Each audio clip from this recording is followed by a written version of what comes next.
gentlemen, welcome to your WWE Elimination Chamber 2017 preview and predictions.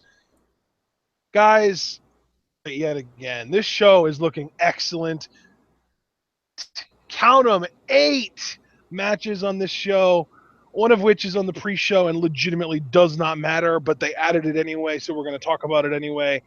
The other 7 are on the main show, and all of them matter for some reason or another. So, John, how hyped are you for this? It's a 9 to a 9.5. Yep, I'm invoking the decimals finally, people. Yeah, it really hasn't changed, bro. I am so excited to be here. I'm excited to be with you talking about this card. I'm excited to be with our TwitWow live chat. I mean, SmackDown Live, if you can hear it in my voice, I love how this brand puts pay-per-views together. Now, that's not to say that every pay-per-view is going to be perfect. Hell, Elimination Chamber, we might come out of it feeling meh.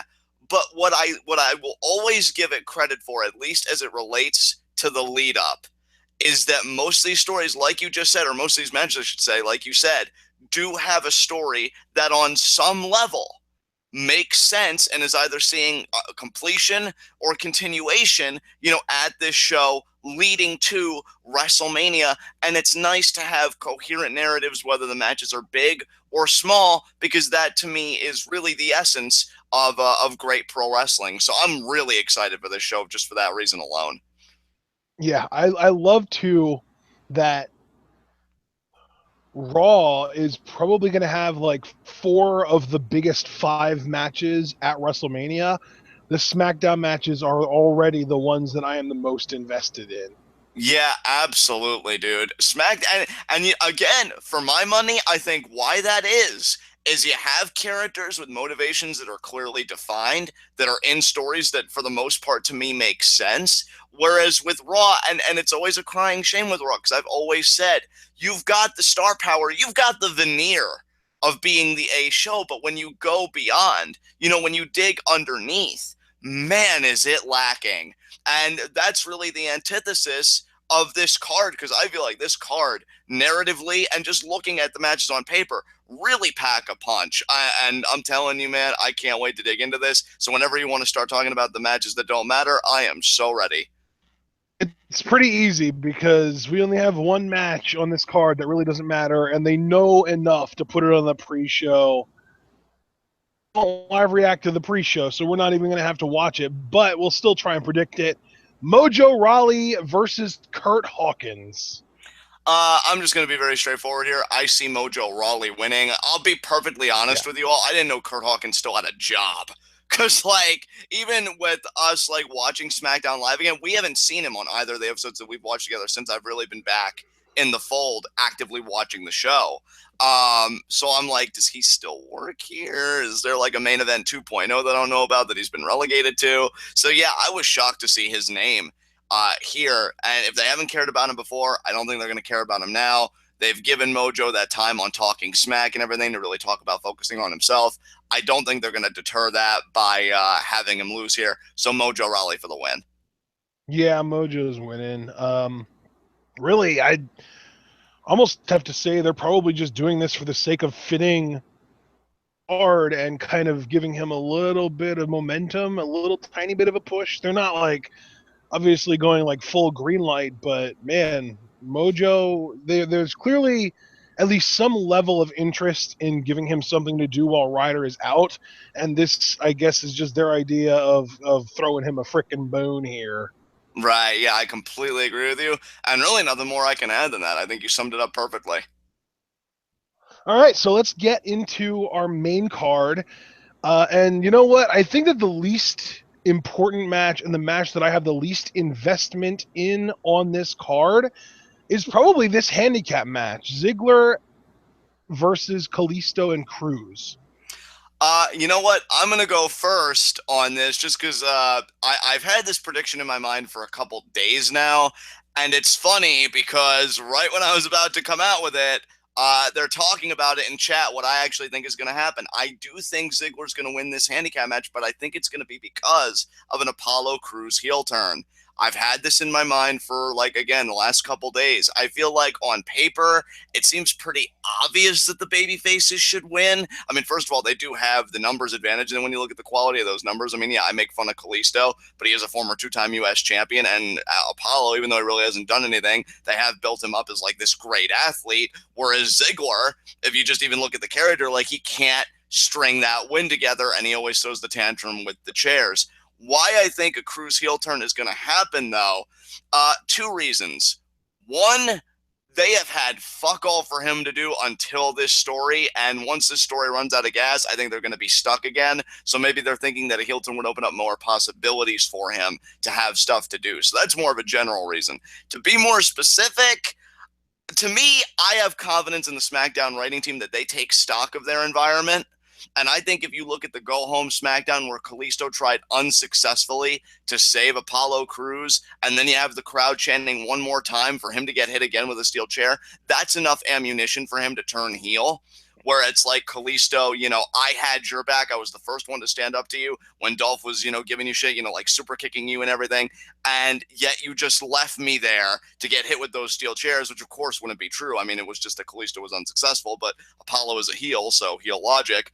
And then he could turn it on the crowd and say, and you all enjoyed it, enjoyed me getting, blasted by a steel chair and this and that, and Cruz will just be done. So I am actually thinking Apollo Crews heel turn will happen on the show, and because of that, I think he's going to leave Kalisto high and dry, which will allow Dolph the opportunity to pick up the win. So Dolph is my official pick via Cruz heel turn. I've really struggled with that idea because based on just what I've seen of Apollo on NXT and on the main roster, I don't know how of being a heel, I don't know if he kind of has it in him. Like, I don't know if there's a bad bone in Apollo Crews' body. But at the same time, I have actually heard that apparently I think it was Pro Wrestling, Dragon Gate. In Dragon Gate USA, I think it was. I think he was a heel, but I've never seen it. And having never seen it, I just really struggle to even believe that he can pull that off. Right, which is totally understandable. Absolutely. From a narrative standpoint, I will say that you do have a lot of points, and from a narrative standpoint, I could totally see it making sense that Apollo would turn heel. But from an actual talent perspective, I'm struggling to see where that would be beneficial. You know what I mean? And see, like, it's not even that I disagree with you. My whole thing, dude, to go back to my more general point, like, for as good as SmackDown's been, Apollo's been kind of that anomaly where it's just like, yeah, and I'm giving them the points for the program with Ziggler, but up until then, it almost seemed like he was kind of aimless on the roster. Like, he was just a body to go and have a match, right? Whether it was Curt Hawkins or Baron Corbin, this is the first time he's ever really gotten a narrative. And I think SmackDown, not really knowing how to progress out of fear of, regression after this point, may just turn him heel so that his next program would be with Kalisto just to try and maintain his steam. So, that was just my kind of logic. It's not perfect, but then again, neither really is their booking of Apollo Crews up until this point. So that was really just my whole thinking of the situation. All right. So I you know what? I'm not going to get cute with it. I'm going to just go with you even called it kind of the obvious answer. So I'm going to go, Occam's razor, the simplest solution is most often the right solution. I'm going to pick the babyface team to pick up the win here with Cruz being the one that pins Ziggler. Yeah, that's fair, man. That's a match I am curious about from a narrative perspective, because they're either going to play it straight and the babyfaces just take it all out on Dolph, or Dolph finally finds a way to string that win together, but it won't even be like because of his ability. It'll probably be, again, because of either he cheated or something external to him, like Cruz turning heel or whatever happened in the match. So I'm curious how they're going to play that one out. Yeah, that's definitely up in the air to me. Let's get to our second match of the main card, though. Up next, we've got Becky Lynch versus Mickie James. And just because it's Becky and Mickie hasn't won a match yet on a pay-per-view since her return, I've got to go with Mickie James to win this thing. First of all, I do agree with you, but to make more elaborate points, I'm going to kind of jump the gun a bit here. And I'm already going to come out and say, of the 3 women's matches, I feel like they're going to have Nikki Bella like be the ultimate hero and probably be the only babyface to win her women's match. So, of course, by that logic, Becky would have to lose. And I do agree with you. It's just inherent in Becky's nature to kind of struggle before she gets that ultimate win. So, yeah, I do agree. Mickie should get the win. I think it'll be a great match, though. I hope it gets a decent amount of time because I think the story is simple enough. You've got competitors that I do care about, especially Becky. She's such an amazing babyface. And, yeah, it should be a really fun outing for these two. So I am looking forward to it, but I do agree. Mickie James picks up the win. Yeah, this is probably the women's match that means the least, but at the same time, it's also probably the women's match with the ingredients in it to be the best actual in-ring match. Right. Like, it's the one that I don't care about the most, but it's also the one that I'm looking forward to the most because I'm sure it's actually going to be the best match of the 3. Right, yeah, exactly. Such a conundrum, such a paradox there. So we both pick Mickie, and really it's not because, it makes the most sense for Mickie to win from a narrative perspective. Really, it's just because she hasn't big match on pay-per-view yet. And the one match she did have on pay-per-view, she lost, not being pinned, but she was on the losing team. She's really, like, you don't bring Mickie James back to just have her job, Right. Explain if they did that because I'm not the biggest Mickie James fan, but they clearly have plans for her. They clearly want to do something with her. They clearly want, like, they wouldn't have brought her back just cause. So, you've got to have her take this win. Give Becky more reason to kind of fight from underdog. And yeah, Mickie picks up the win here. So then let's get to our other non-title women's match that you already talked about, Nikki Bella versus Natalya. And you already said you have Nikki winning this.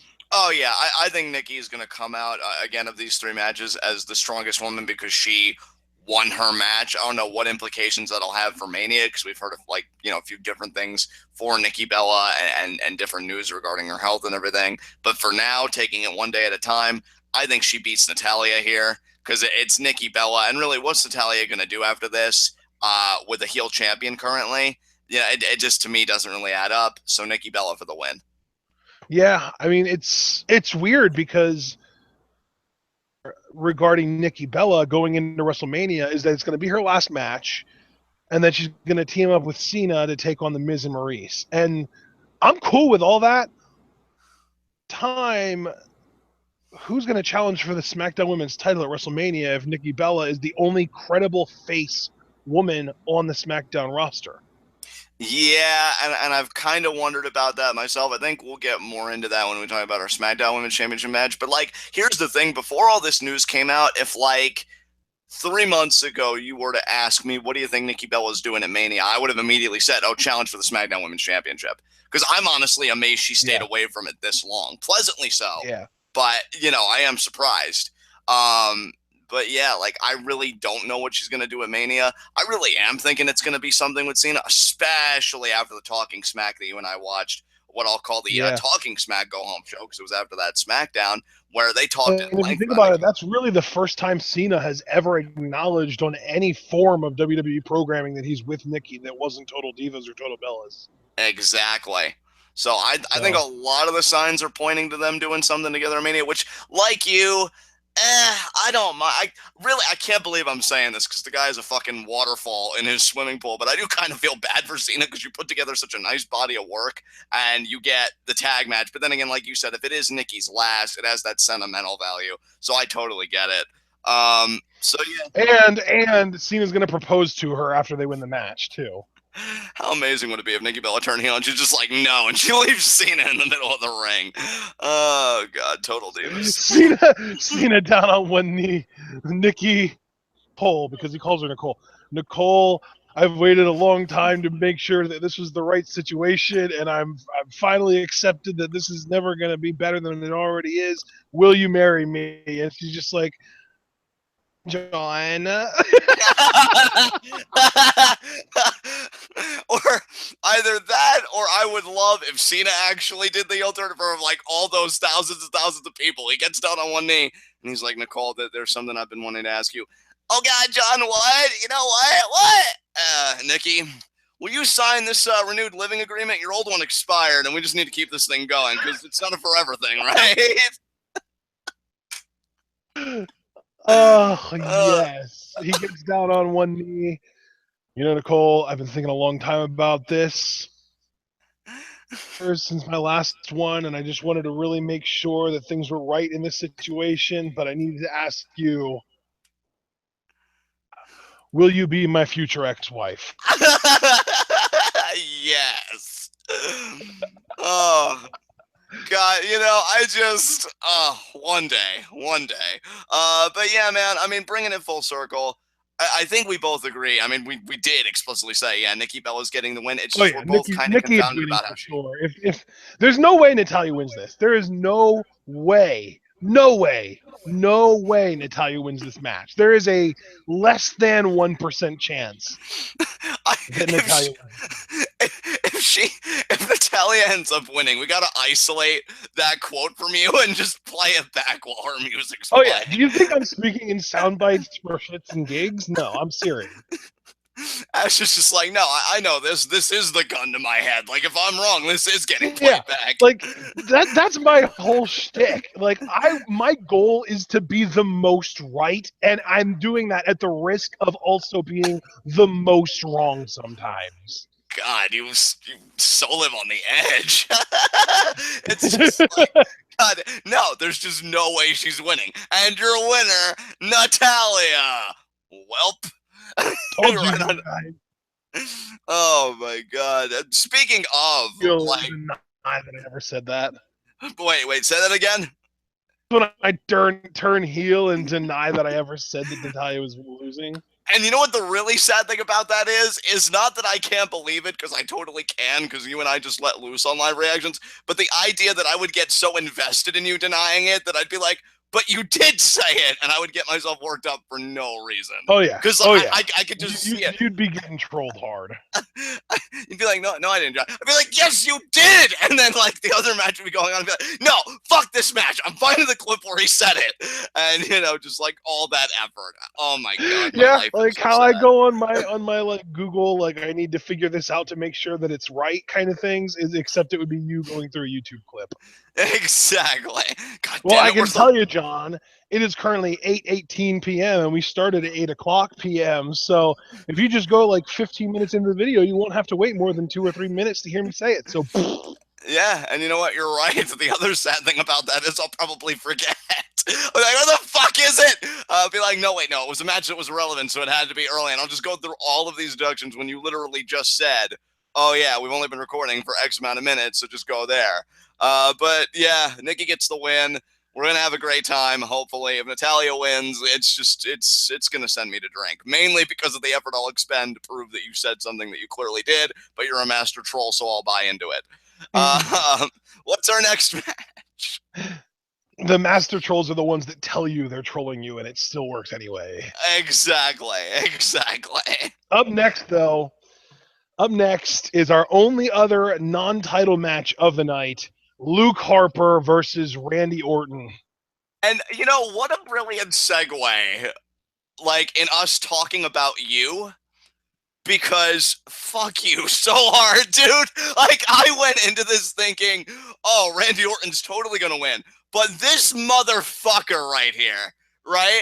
Because what have I always said about Ashton, for anybody that's been watching TwitWow for a really long time?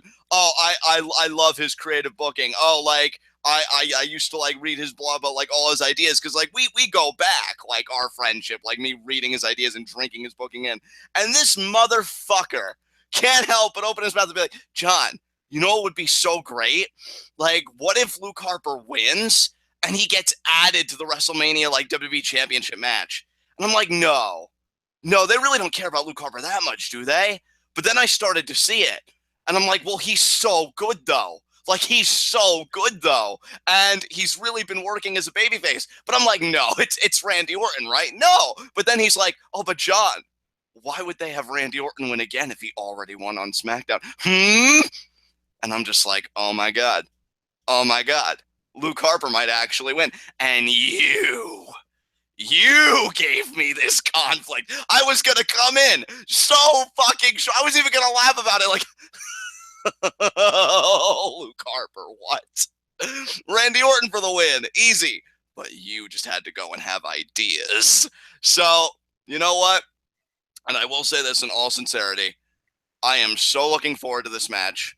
You were talking about two quality workers, one of whom I've really been into like the last little bit in Orton, because I feel like when he's not in the main event, and even if he was before in the main event at this point, which he will be at fucking WrestleMania, I'm ready for it now, and he's just so good. And Luke Harper, who I'm so happy he gets this match to prove how good he is. So I'm really stoked for him. And you know what? I'm in such a good mood, and I'm going to have so much fun on Sunday with Elimination Chamber. This is going to be the one match where I just suppress everything telling me otherwise, and I take a chance on your logic, which admittedly, like, it's strong. And I really saw your vision. Now, I swear to God, if I pass the buck to you and you're like, I'm going to Randy Orton, I will shank a bitch. But for now, I'm going to go with the logic that you set up and seemingly are going to go with. And I'm actually going to say that Luke Harper gets the win. And I really hope he does, because that'll be the mark out of live reaction. So just keep in mind everything I've said here. And now I'm going to hand it off to you. So what do you think? You son of a I'm bitch! gonna pick Randy Orton. You son of a bitch! You motherfucker! I fucking knew it! Cliff, did you put him up to this, you son of a bitch? I will rape your shoulder, Cliff! I will rape your shoulder, Cliff! It's never gonna be safe for me! And I fucking knew it! I poured my soul out to you! I'm like, oh, Ashton convinced me of this! It was so good! It was so good! I complimented you without any backhand for a full 3 minutes. And I'm like, this, I know that I could just pull my pants down, bend over this desk, and it just shove it in my ass. Shove it in my ass. I knew it. Fuck you. Fuck everybody that picked Randy Orton. I'm still sticking with Luke Harper. And then and then watch. Tell me right now, motherfucker. Are you going to hedge your bets on Tweetoff, or are you going to go with Luke Harper on Tweetoff? So you just cover all your bases? No, I'm going with Orton on both. Yeah, sure. You know when I'll believe it? Like Sunday night, before when the predictions are closed, and I see it. Like, how the fuck could this happen? I laid the whole table out for you to be like, well, John, you know, I appreciate it, and I want you to know that I'm absolutely confident I am right. And Luke Harper's gonna, like, I gave you the ball. You just had to run it. Why? What changed? Look, man, I would have loved to run it, but do you know who else didn't run it? Is Kyle Shanahan. Don't you bring them into this. They are not responsible for you. No, they're not responsible for me, but who is responsible for me is me. And I'm allowed to change my mind, and I changed my mind. And I'm sorry that you bought so hard into the narrative that I set up. And yeah, it was a great narrative, and it's more hope. I want Luke Harper to win more than anything, because I love the idea of Harper, Orton, and Wyatt triple threat at Mania for the title. I want that so bad. I sit and think, like, wait a minute, the rumored WrestleMania match is still Orton versus Wyatt. It's not, like, there are no rumors that Harper's going to be involved in that match whatsoever. I think I just got a little bit overzealous with that fantasy writing that you were talking about, the fantasy booking, fantasy writing, whatever you want to call it. And I just wanted to kind of come back down to earth. Same thing with the Ziggler versus Cruz and Kalisto match. Occam's razor. The simplest solution is most often the correct solution. And the simplest solution here is they're using this match to make Orton look strong for when he challenges for the title at Mania. Do you feel good, though, that you gave me that hope and I actually ran with it for once, and then I'm left alone on this boat? Oh, God. I knew it, but it's okay. It's okay, because you know what? I still think if there's any part of your logic, even if you hack away all the fantasy, there is still one thing that I think is strong, and actually could withstand the greater logic of Orton's going to Mania. They want to make him strong, what have you. They already did this match a little while ago on SmackDown, and Orton won. And I can't see them doing a match that was already on TV. To be fair, though, that was also before Harper turned face. But didn't he already kind of have teases, though? No, actually, no, he didn't, because that was before Rumble. Shit. Yeah. You know what? I'm still going with it, though. Because you know what? You know something? I'm glad. Remember. I'm glad one of us has the courage of our convictions, because I sure as hell don't. I'll tell you what. If this turns out to happen, because I remember. Well, actually, I can't say I fully remember, but the pay-per-view where it was hashtag BTE. You know, Tyson and Cesaro, best team ever, against the New Day. For the tag team titles, and I had put Cesaro and Kid on Tweetov, but we both agreed on the New Day there, and you were just like, oh, you whore, how could you, like, take them, and then they lost, and you were like, yeah, suck it, or I am going to do the same thing if Harper wins here. I'm going to be like, you sold me on that hope, and I'm still seeing water, baby, just cruising right along. I'm hoping he wins. I am hoping he wins, because then your logic will have actually helped me with something, while you just really didn't buy in, and that's so sad. But you know what, though, in all seriousness, I can see why. I mean, you're pretty much using the logic that I was initially going to use until your narrative was so good. It is Orton. It is WrestleMania. They want to make him look strong. But here's the thing. Either way, I'm hoping for a great outing between these two. I'm hoping these two get time. Harper, I think, he's been opening up eyes for a long time, to be fair, but I think people have really been wanting more for him ever since that performance in that Fatal 4-Way elimination match. Well, yeah, I mean, people being fans, which Vince doesn't give a single shit about. Yeah. Well, you know what, dude? And this is another reason why this is one of the matches I'm looking forward to much. Hell, this is the match I said that I am looking forward to the most, even more than the Chamber, because it is Luke Harper. It's a guy that I feel like everything is coming together for him right now as a face, oddly enough. And we'll just see how seriously they take it. Now, hell, if SmackDown really is the land of opportunity, Harper will win this match, and it'll have major narrative implications. We'll see. So you're picking Orton and me because of the goods you sold me. I'm picking Harper, so we'll see what happens. Should be a great match, though. Look, man, nobody's holding a gun to your head. Let's remember, you're like 0-35 when you switch sides, so maybe I'm jumping off a sinking ship. Oh, wow. Well, that just says everything. You know, if we didn't have more matches to cover, I'd probably go outside and kill myself, but we still have more matches to talk about. So let's just move on, dick. God. Okay. Well, I mean, I guess you went first for the last one, so our next match is Alexa Bliss versus Naomi, and shocker number 2 of the evening, I'm picking Naomi. What? Oh my God. Well, see, my thing was... No. I am already so hurt from the most recent betrayal. Like, the wound hasn't even started close. It's still seeping blood. So no, I'm not doing this shit again. Okay, I have learned. But no, in all seriousness, it is. I can understand why you'd pick Naomi, because to me, you look at this story. And I'm not even like trying to overly complicate it, right? This is just genuinely how I see it. I can see it as 2 narrative routes. Either very direct, Naomi said it's her dream to go to her hometown as the champion, and she wins it, right? And she wins it at Chamber, and she actually does get to live her dream, plain and simple. For me, because I feel like we've seen this story before, yes, it's her dream, yes, it's everything. She's already beaten Alexa Bliss twice, I think, yeah, both in tag matches, but she has gotten the winning pin at Alexa Bliss's expense. I think when the title's on the line, Alexa is going to find a way to win. Now, let me just add a qualifier to that, though. Alexa's going to win here, but Naomi is either going to win on an episode of SmackDown Live before Mania, and then they're just going to have their 3rd singles match at Mania, or Naomi's just going to get a rematch at Mania, period, maybe earning it on a SmackDown Live episode, and that's where she wins it. So while she doesn't go into her hometown as champion, she leaves her hometown as champion. So for the moment, though, I am going to pick Alexa Bliss because I just think that's the story that they're more leaning towards right now.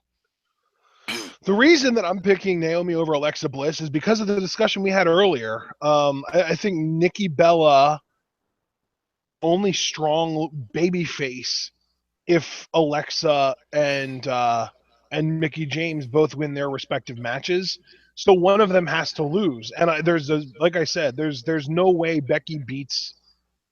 So I'm picking Naomi to take the title off of Alexa, and then we might even get maybe like a fatal four-way, because we already know there's going to be a fatal four-way women's match on Raw with Sasha, Charlotte, Bayley, and Nia. So maybe they'll do something like that on SmackDown with Alexa, Mickie, Naomi, and Becky. Yeah. I was even thinking the same thing, dude. It's funny you bring up the Fatal 4-Way because SmackDown, just as much as Raw does, has the pieces to put that match together. It's just a question of are they going to or not. And honestly, right now, I would say yes. I mean, we'll see what SmackDown Television has to say about it. But at the same time, though, I know you're thinking like, oh, if Nikki is the only babyface to win her match, she'll be the only strong babyface. But I'm thinking Alexa, if she wins dirty by either grabbing tights or interference or whatever, that does give Naomi an out. So even if she's not quote unquote strong, she does have a path to a return match, even if that return isn't a fatal four-way context. So I think even given all that, I'm still going to stick to my guns and pick Alexa Bliss for the win. That's fine, man. I'm not trying to sway you. I'm just letting you know where I'm coming from. Right. And to me, really, we need either a strong babyface contender or a strong babyface champion. And if Naomi and Becky both lose, we won't have a strong babyface contender. So the alternative is let's just get a strong babyface champion, and that would be Naomi. And really, I think also that the build has kind of hinted towards Naomi winning, because the whole narrative is Naomi has Alexa's number and Alexa just keeps overlooking her. That is true. If there's one really strong case that would make me think maybe it's Naomi's time, I mean, that go home segment with the contract signing, Naomi was really treated by Alexa Bliss as a complete afterthought. Because really, her promo was like 98% Becky, and then that 2% was just like, oh, Naomi, I forgot you were even there. Well, I'll deal with you on Sunday.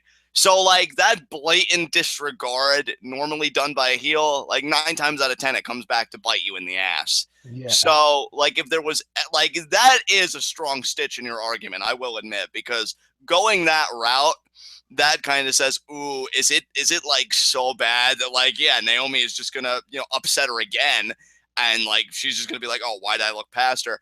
Yeah. I mean, this could very easily be one of those matches where I say one thing here, and yet on Puitov, I do pick Naomi to win, simply because, again, Alexa overlooking her, that is a great point. But, yeah, I think I'm going to stick with Alexa. But, I mean, great points, though. Really, really making me hem and haw and debate within myself. But I'm just going to go the conservative choice and just say that Alexa keeps her championship. Yeah. All right. Well, that makes sense. So, yeah, you have Alexa. I've got Naomi. Our second disagreement of the night, and now we get to one of the two matches where you can pick any one of 6 options to win. It's a championship match here. Tag team turmoil, American Alpha, Beauty and the Man Beast, Breezango, the Usos, the Ascension, and the Vaudevillains. And see, if you could believe it, because I know what I would love to see happen, and it's perfect table setting because it is tag team turmoil, and I think already you know where I'm going with this.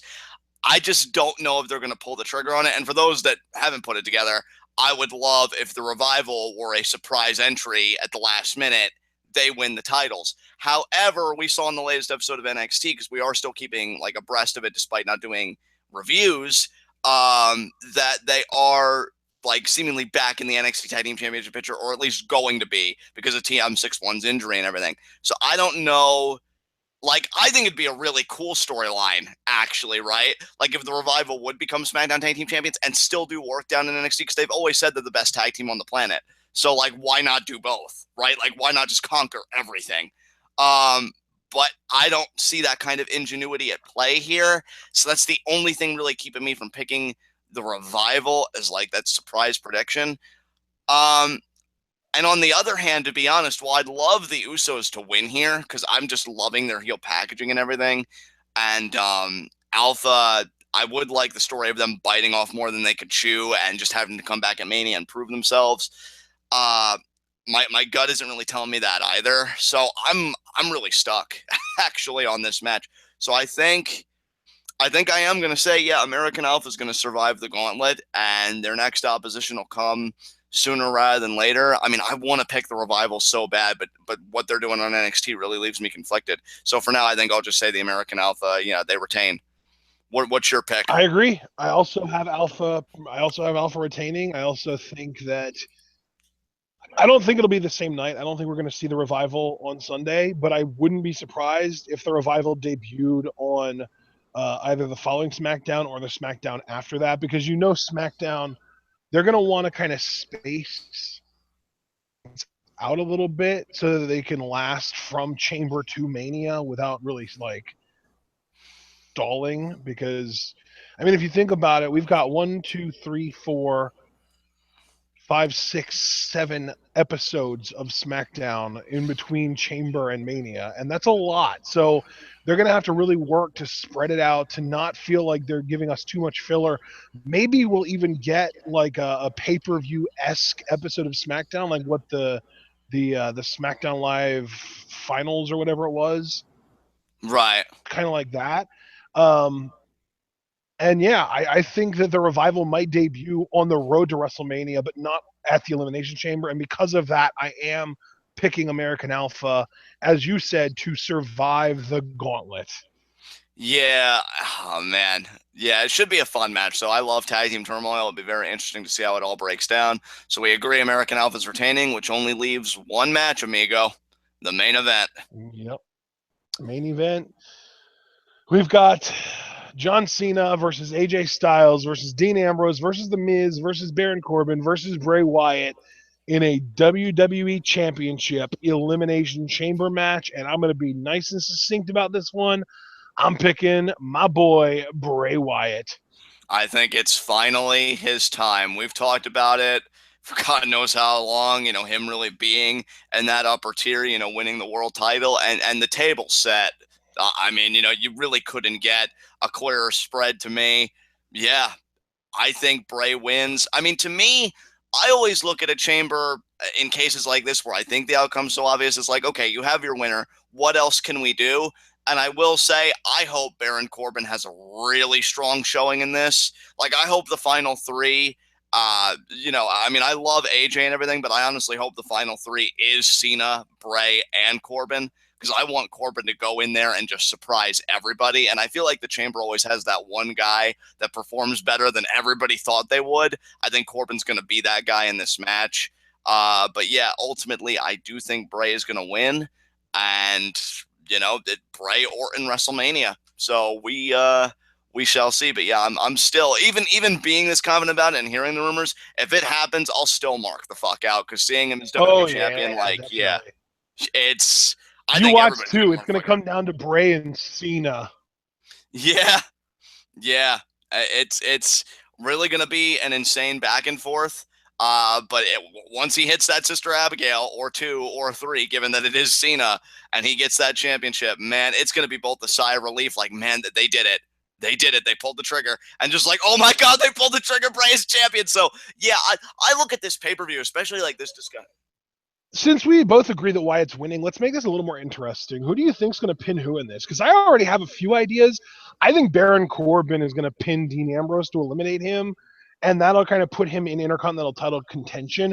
And I also think that something is going to happen between Miz and Cena that's going to spark them having their WrestleMania match, but I don't know how that's going to be. I don't think Miz will pin Cena, because you would think then, like, oh, well, pin Cena, Miz pinned the champion, so Miz gets a title shot. Cena's probably going to eliminate Miz when Miz is on like a real roll and really feeling himself, and that's going to piss Miz off and make him go after Cena after Cena's lost the title. Yeah, you know what I could see too, just to really kind of jumpstart it? Cena eliminates Miz, but Miz doesn't go quietly, and he ends up costing Cena the championship because he didn't leave the chamber like right away. Yeah, so I could definitely see that for sure. And then AJ could even pin Cena to kind of, get the quasi win back from Rumble and be like, beating up John Cena again. and maybe. And then have Bray be the one who beats AJ, because that protects both of them, really. Yeah, absolutely. Yeah, I mean, it's going to be crazy how it comes down. I mean, again, really the big things I'm looking for here: Bray wins, Corbin has a strong showing. That is literally like my 2-box checklist. But I really like the makeup of this chamber, and I will say too, and I can't believe this sentence is coming out of my mouth, I'm so happy Miz made it to this match because his work has been so good. I'm actually excited to see him in this chamber, as odd as that sounds. And yeah, like I look at the people in this chamber, and I actually agree with something you said, even though you didn't say it this way. It's kind of what you got around to. I think Dean really exists in this match to really give him his WrestleMania opponent for the IC title, which will more than likely be Corbin, which, again, really excites me because Corbin just pinned AJ Styles on the go-home show, and then him, being Intercontinental Champion, which isn't bad because I will say SmackDown Live has done a great job for the most part of, like, guys that just get done working in the main event going after the IC title. So for Corbin, it would give me the reverse impression. Like whenever he's done with that IC title, the WWE Championship is next. So I'd be really excited about that feud. And yeah, I mean, I think I'm agreeing with everything you're saying, dude. This chamber, just for what it could do narratively, I have very high expectations for. Absolutely. So who do you think's going to open this thing? I'm thinking like Styles and Ambrose or something like that. Yeah, and here, I'm glad you said Styles, because to me, with the kind of performer that Styles is and how good he is, I think they're going to have him open. They're going to have him be the guy that kind of goes the distance in the match.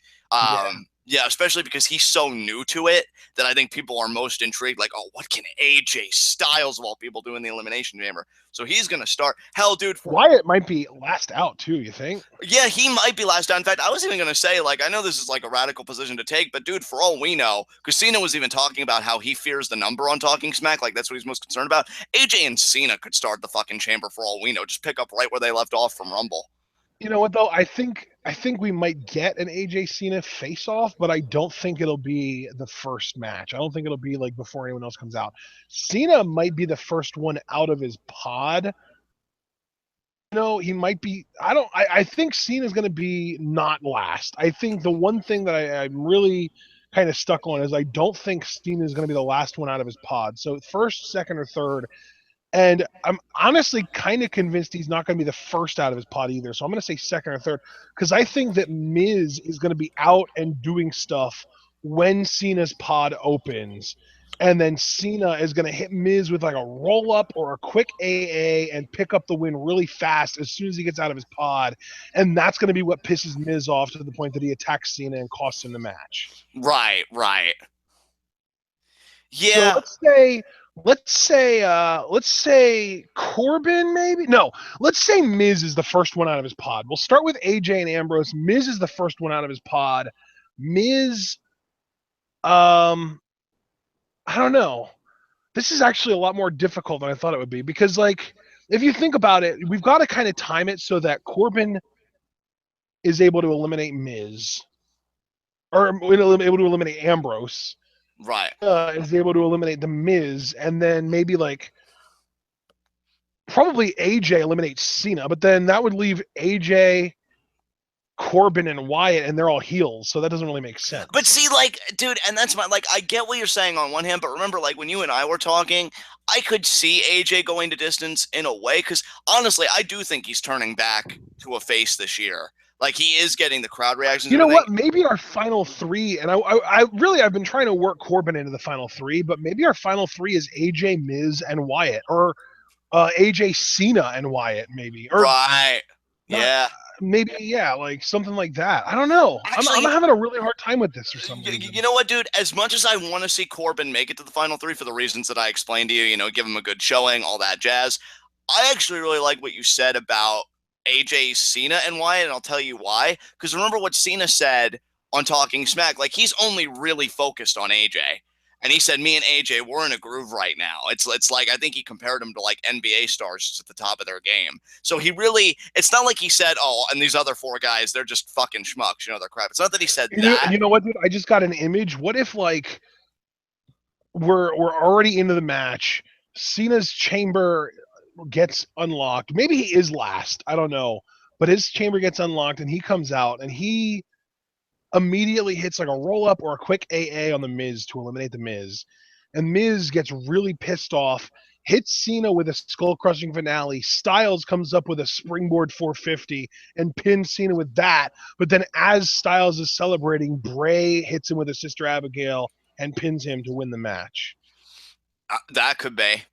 That could be. I just think it's going to be a situation, again, given what Cena said on Talking Smack, and I did like what you said about Cena, AJ, and Bray. Like, Cena is going to be so fixated on AJ. He's going to expend all this energy working on AJ that he probably does something to AJ and gets the elimination. But, I mean, again, to your kind of point, like, Bray just hits something suddenly on Cena.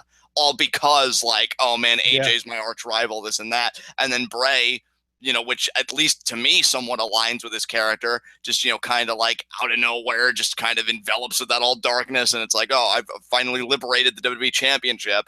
And Cena's kicking himself because, like, man, why didn't I focus on Bray Wyatt? So, yeah, I you know what? As much as I don't want to, because I'd love to see Corbin in the final three, I think you just saying that, and remember what Cena said on Talking Smack, I am going to go Cena, AJ, and Bray for the final three. Cena eliminates AJ, but then Bray eliminates Cena. And that's... Yeah, I was gonna say, you know, it's really sucky, but really it already happened at Survivor Series. I could see Ambrose being the first one to get eliminated here. I could see, you know, maybe like Ambrose and Styles start things out, and then Corbin comes out, and eventually Corbin ends up eliminating Ambrose before anyone else even comes out. So it's just Styles and Corbin, and then maybe Cena comes out at that point. I don't know. I think that there's dynamic because there are only two good guys and then three bad guys and then AJ Styles, who is kind of a little bit of both. Yeah. But really, yeah, it's a weird dynamic. But I think that the important spots are going to be Miz getting pinned by Cena and then costing Cena the match, Corbin pinning Ambrose to set them up for an IC title match, and Bray winning the match in the end. Dude, I will say, outside of course, Bray winning, I so hope you're right about that Corbin Ambrose prediction, because remember, that's what I wanted to happen in the Fatal 4-Way on SmackDown. Now, in my mind, what we got was better, but it doesn't mean that we can't retread that ground now at Chamber and give Corbin one hell of a Mania match. Like, I think him and Ambrose could have a solid IC title match. And I mean, I think honestly, I wouldn't be surprised if we ended up with a multi-man schmaz ladder match for the IC title that also involved like Harper and Kalisto and Cruz and Ziggler and maybe even guys like that. So that wouldn't shock me at all. I don't think that would really surprise anyone, to be honest. Maybe even they'd probably put frickin' Mojo Rawley in that, to be honest, too. But maybe that would be like Ty Dillinger's debut. Like I've seen people saying like, oh, Ty is winning the Intercontinental title at Mania or whatever. But like, yeah, I think that seems really likely. But I think Corbin pinning Ambrose is going to be his way of kind of kicking things off as far as like, I want the Intercontinental Championship. And then Brian shows up and he's like, well, Corbin, you're in good news because you're going to be getting your Intercontinental title match, but so are these other 6 guys. Hey. Yeah, you know, dude, like, here's the thing. It sucks because you're not even wrong. Like, I can't even, like, find it in myself to contend what you're saying. All I could hope for is that if they did do that, like the multi-man clusterfuck, like Ambrose retains, and then we really get serious about a Corbin Ambrose program, like for the Extreme Rules pay-per-view. They're not going to have Ambrose retain. I mean, it's not even me like trying to say that because I don't like Ambrose. I like Ambrose, but they're not. They've never. I don't think they've ever had anyone retain in a multi-man Intercontinental Championship or U.S. title ladder match at Mania. I think every time they've done that so far, the title has changed hands. Right. God and it's ended up on a fan favorite too. So yeah, and that's another reason why, like I'm saying, God damn it, because like I know Corbin would win that match. Like I don't have any delusions of him winning that match. Maybe Harper as a pleasant surprise if he continues this level of overness could win. But like I think that honestly seems like the most likely result, unless Dillinger finds his way into it, in which case he would win. Which, to be honest, I'm skeptical of as of this moment. I mean, obviously things can change. Oh yeah, I'm very skeptical of it as well. But like, there's a part of me that like is convinced that Dillinger's going to have a part on WrestleMania, and the question isn't so much how or if, it's more like in what capacity. It's going to be like, is he going to be in this multi-man Intercontinental Championship ladder? Is he going to be in the Andre the Giant Memorial Battle Royal? Is he, like what capacity is he going to be on WrestleMania in? And I think that it's possible, but not necessarily the most likely option that he's going to win the IC title there, but really it kind of comes down to wait and see, because I'm convinced he's going to be at WrestleMania in some capacity. I have no clue what to even speculate at this point. Well, I'll tell you what, to bring it full circle, because, I mean, that's WrestleMania and this is Chamber. What's got me so jazzed, especially after all these discussions we had, including a very impassioned one on my part about Luke Harper and Randy Orton, is that this pay-per-view... Butthurt. A little. But this pay-per-view, to me, in terms of, like, mark-out potential, is pretty damn high. Because, like, if Harper wins, if Naomi wins the championship, because I've been a Naomi fan for a long time, that'll get a pop from me. Bray wins. If the Revival debuts by some chance, which, again, you and I both, actually, that is a point we agreed on. We're both like, no, we don't see it happening yet. You know, American Alpha will retain. Hell, and even in the context of that match, like, if Breezango won, we'd mark. I know I'd mark if the Usos won, I'd be happy. If the Usos won, we'd both be happy. Yeah, so there's a lot of potential for marking out. Like, if the Vaudevillains or the Ascension win, I think you'd be happy. Yeah, I'd be happy for the Vaudevillains. Would we both be happy for the Ascension, or are you just mad on them because they've just utterly killed him at this point? I just don't care about the Ascension at all. That's such a shame, and I really don't even blame you. Like, that's not even why it's a shame because of you. It's because of them. Like, oh my god. But yeah, a lot of markout potential on this show for sure. And again, the biggest markout points: Bray winning, Harper winning, and for me personally, I'd say Naomi winning. Yeah, Harper. Yeah. Becky, because I know we'd be celebrating with Alex Foster. We'd be like, yeah, she did it, bud. Becky won. So, yeah, this show has the potential to me, if Becky wins, Alexa's winning. But if Mickie wins as we expect, I'm going to have to stick with my girl Naomi. And, dude, honestly, kudos to you, man. Like you were giving me credit earlier. Like, wow, way to stick to my guns better than I did with Harper and Orton. I am like the big Naomi fan here, and I'm thinking a lot. Like, I'm just thinking they're gonna have Nikki emerge as like the White Knight and all this. But then again, with that whole tag team story, Nikki Bella doesn't count towards the women's division because she's going to be doing something separately with her man and Miz and Maurice leading up to WrestleMania. That's not women's division. So really, and that's going to be like. That's going to be like her retirement, too. So I'm not even including her match in my considerations for the women's division. I'm just looking at the other two. And to me, you have one match where the championship's on the line and another match, Mickie versus Becky, that I consider at this point a number one contenders match. The winner of that match is going to go after the title as soon as the match is over. And honestly, I think that if Naomi wins, it's possible that all four of those women are going to be involved in the title match at Mania. Yeah. I mean, honestly, like, if I took Nikki Bella out of it, which I probably will for Puitoff, but I'll stick to my guns here, like, I would actually switch it around where I actually think Becky would beat Mickie James and Alexa would still retain, because I just can't see Naomi winning the belt right now. Like, I know all signs seem to point to with everything. Well, dude, but that's another thing, too, is, like, why would they be planting in everyone's head, like, oh, Naomi is a resident of Orlando. She's, it's her hometown. Why would they make sure that people know that unless they were planning on trying to get her a big hometown pop when she does go there? Well, yeah, get her a big hometown pop when she does go there, but I think she'd win the title there, not go there as the champion. So you think she's going to challenge Alexa again after losing to her? Because I think it's going to be a dirty finish, which gives Naomi that out. Wow. But you know what, though? If they do a dirty finish, then the GM, the kayfabe GM or the writers or whatever you want to call it, Naomi would have her rematch on TV, not at Mania. And see, I actually am inclined to agree with you there. And then at best, like, she'd just win the title there and then go to Mania. I just don't see her winning it at Chamber, dude. I don't. Like, man, you are underestimating the WWE and specifically SmackDown's willingness to pull the trigger on these women, because Alexa was nowhere near ready to be a champion when they gave her the title. I think Naomi's more ready now than Alexa was when they gave her the title. And you know what? That's a fair point. I hope she wins it, dude. Like, the fan in me hopes that I'm wrong, because then I will learn from this, and I will be like, wow, SmackDown really is, like, they are not afraid to go with people. Unlike Fastlane, where you know that, like, people like Goldberg are going to humiliate Kevin Owens. Jericho probably will retain his U.S. title again, if I had to guess. Like, I think they have a far more conservative temperament, and maybe that's something I need to kind of get over, that hump I need to get over, and not, like, make everything indiscernible. Like, SmackDown is very clearly a different product from Raw. So, you know what? Maybe I need this sting, but at the time, though, You can't get the Sting But unless hey, you the good news is you have yourself convinced Naomi isn't winning, so if she does win, it's going to be that much more exciting. Absolutely, and I love, again, which just heightens the anticipation, the whole Harper Randy Orton divide, because if Orton wins, it's like, okay, it makes narrative sense, so I can't begrudge them for it. But if they do have Harper win, like, holy fucking shitballs, dude.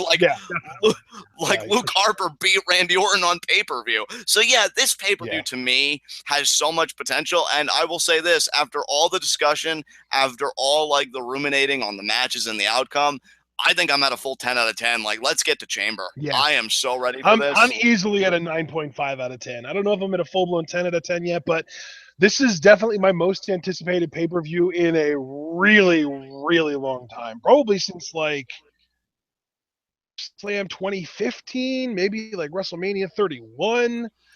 It's been a while since I've been this excited for any pay-per-view. And the real big thing, too, is that, like, I've been excited for, like, oh, that match is going to be good, or, like, these matches are going to be cool as far as pay-per-views go, but I haven't been this excited as far as legitimately, like, I thoroughly believe that SmackDown and the performers and the writing team and whoever makes the decisions are going to deliver on this show. Yes.